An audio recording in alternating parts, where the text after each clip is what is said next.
So welcome to the Foothill Center for Spiritual Living. Our theme this month is celebrating divine truth. So let's take a moment and think about that. What is divine truth to you? And the subject of my talk today is to be or not to be. Now I have to tell you, I love this. That's the question. To be or not to be.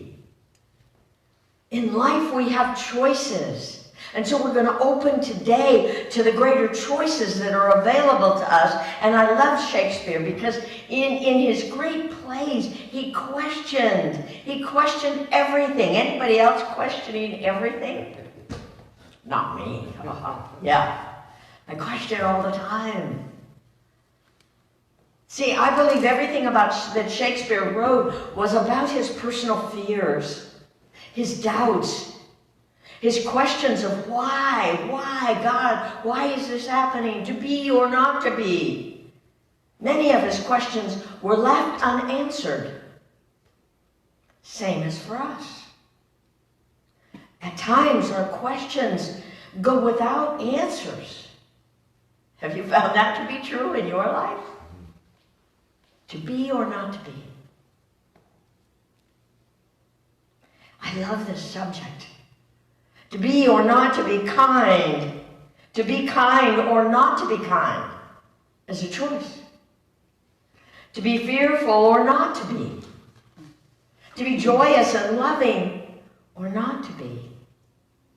To be faith-filled or not. The question we ask ourselves today is, will I choose to live in faith or not? Today we can find a lot that challenges us. Anybody? So we're asking the question this morning. To be or not to be gives us choices. We don't have to push against something. We just want to open to the choices that are available to us. Because these choices awakens each one of us to self-responsibility. No matter what is happening out there in the world. And there's a lot, isn't there? I don't know, but sometimes my head just spins and I have to just go kind of hide in the closet. Okay, God. We each are free in this moment. In everything that's taking place, we are free to choose. We might ask, why should I bother? It's terrible out there. Let's just keep hiding. Why do we have positive and negative emotions? And what's that all about? These different emotional states, positive, negative, the news. So we move forward a little bit more and we say, why does the smell of coffee, baked brownies, bacon and roses have such an attraction for us? I like that. I really put bacon in there. I love bacon. I'm now eating turkey bacon. It's pretty good.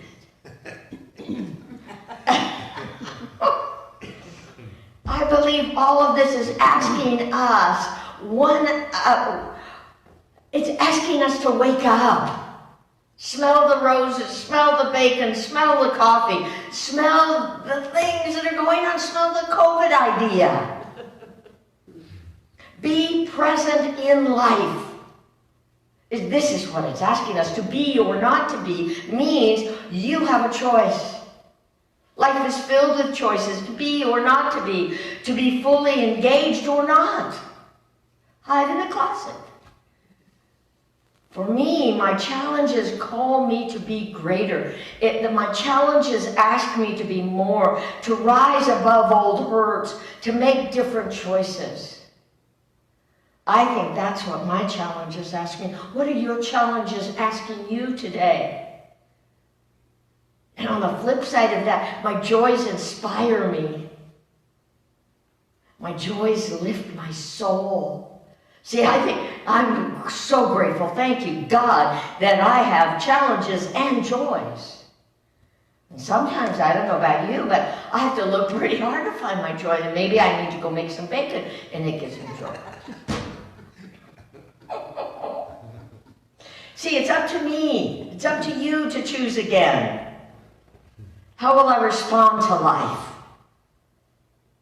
To learn and to grow the best I can. Am I going to make mistakes? Oh, you bet. There are people who will prove it to you too. I make mistakes only so people don't feel bad. Good, Reverend Suzanne's laughing. I believe our life events are just triggers. They're triggers asking us to wake up. Wake up to greater choices. Wake up to something that is more than what we have ever imagined. Will our choices lift us up? Will we choose to activate our faith? See, I think that's what annoyances and these things that just kind of, well, go, I don't know about you, but kind of cross your eyes. I believe that that's asking us to activate our faith in a greater way, allowing our faith to lift us up. Will we give raise to empowering our own being? Will we allow the fullness of our faith to lift us up beyond the conditions and the situations and thoughts of I will, I can come up for us in that moment? Will I thank the power of God in advance? As I said in the meditation, will I thank the power of God in advance to guide me in every moment? I know it takes strong faith to do that.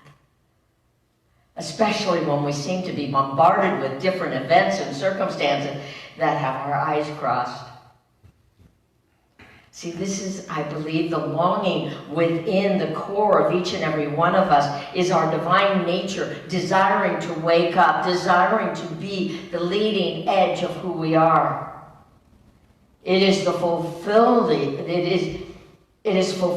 in us through our choices, through the choices we make.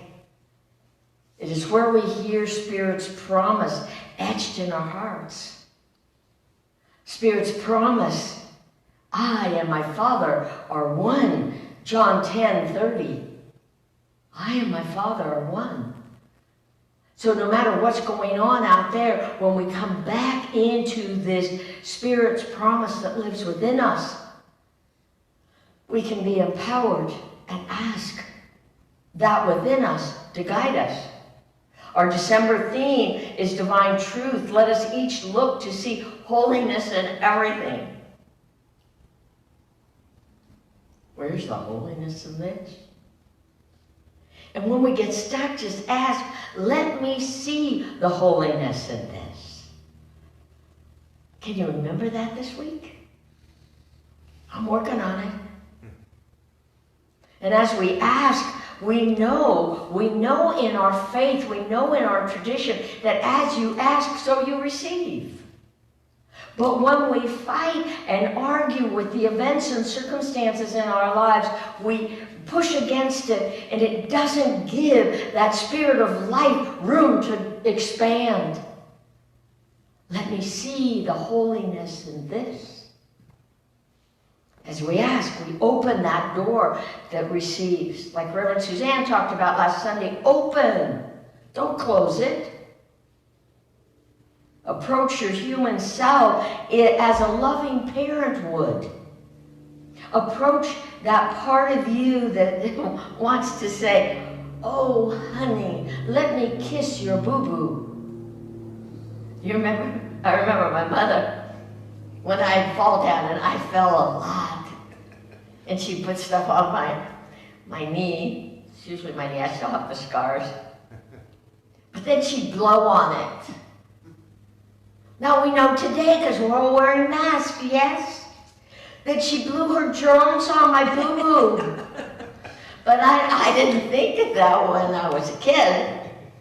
I just knew that her blowing on my boo-boo made it well. This week I was working with a client and I said, you gotta ask God to kiss your boo-boos. And I realized we gotta do that. Today, I don't know about you, but there seems to be more boo-boos out there, yes? With compassion and acceptance for the God within us. So I have a story for you today. I like this story. It's called Trust Your... this little book, you can tell I like it. It's Alan Cohen, Wisdom of the Heart. And I open this a lot. I use it a lot in talks. So this is Trust Your Instincts. Ellen checked into the hospital in West Hills, California, to give birth to a baby girl. While the mother and child were recovering, the family's 3 Doberman Pinschers mysteriously disappeared from their home. Ellen's husband was frantic, and he drove around the city for hours looking for the dogs, with no luck. Late that night, Ellen looked out of her window on the 3rd floor of the hospital, and there she saw amazed her, sitting on the sidewalk, were all 3 dogs looking patiently up at the window. And no worse for wear after traveling miles across the busy city and the highways. Not only had the dogs managed to find the hospital, they knew which room Ellen was in. And once the 3 musketeers saw Ellen in the window and realized that she was fine, they willingly went home with her husband. I like that story, because that story tells us to trust your instincts. Nature has infused in all of us living beings, with an impeccable wisdom. It lives in you, it lives in me. We were born with it. When we each give permission, and that's what we have to do, we have to give permission to connect to that innate divine intelligence that lives within us. We learn how to get wherever we wish to go when we connect to this wisdom within. It's up to each one of us to open and to clear the way for our spiritual insight and inside of us. We are alive because life lives in us. We don't have to go get it. We don't have to be any cuter.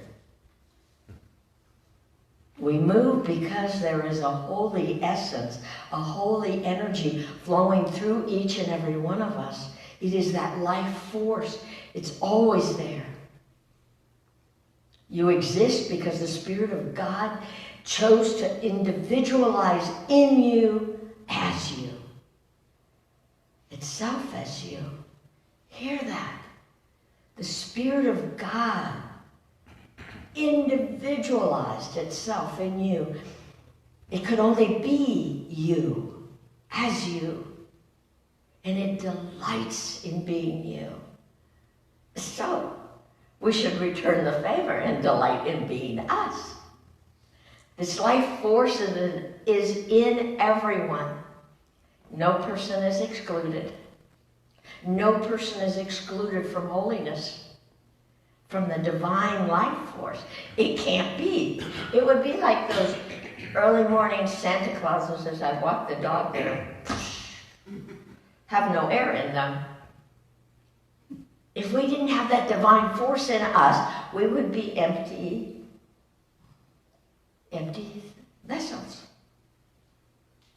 To be or not to be, am I willing to accept? Are you willing to accept who you are? Are you willing to accept the power of God's love today for you, in you, as you? Yes. I hear the crowds. Yes. Yes. Act like a crowd.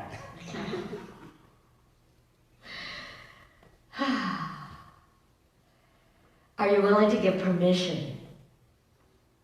Allowing the light of God's love to shine within you and all you do as you say, okay, God, I'm here to be in partnership. In every moment, it doesn't matter, even if you're making a mistake. So breathe into that. What will being full of your divine self feel like for you? Take a moment.